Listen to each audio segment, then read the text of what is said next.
আসসালামু আলাইকুম ওয়া রাহমাতুল্লাহি ওয়া বারাকাতুহু। আমরা আগের ক্লাসগুলো যদি ভালোভাবে করে থাকি তাহলে আমরা এই হরফগুলার যে বিভিন্ন রূপগুলা আমরা বলতে পারবো ইনশাআল্লাহ। আহ,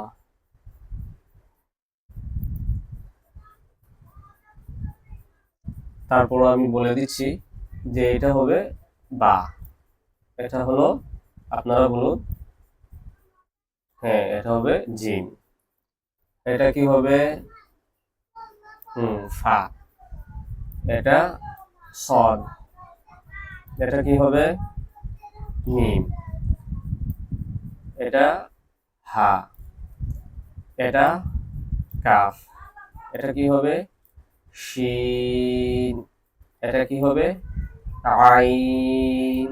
এটা হবে লাম।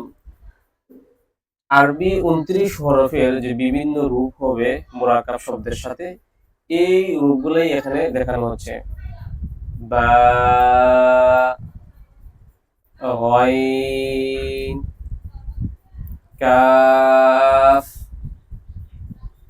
কফ, সিন, হা, তা,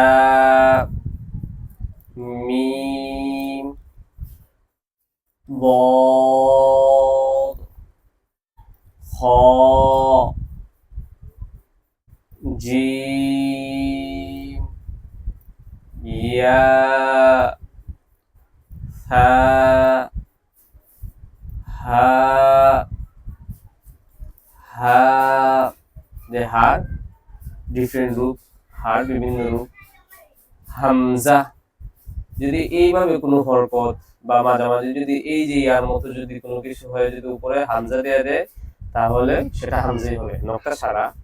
যদি এইরকম কোনো রূপে যদি উপরে হামজা দেখা যায় তাহলে সেটা হামজাই হয়। গাইন, ফা, নুন, আইন। তো আমরা দেখতে পেলাম যে আরবি 29 হরফের যে বিভিন্ন রূপগুলো হবে মুরাক্কাব শব্দের মধ্যে, এই রূপগুলা এখানের মধ্যে দেখানো হলো, যে কখন কোন রূপে আরবি হরফগুলো আসবে আমাদের সামনে। তো আশাবাদী আমরা ক্লাসটা বুঝেছি। যদি কারো কোথাও বুঝতে সমস্যা হয় তাহলে কমেন্টের মধ্যে জানাবেন, ইনশাআল্লাহ তার সমাধান দেওয়ার চেষ্টা করবো।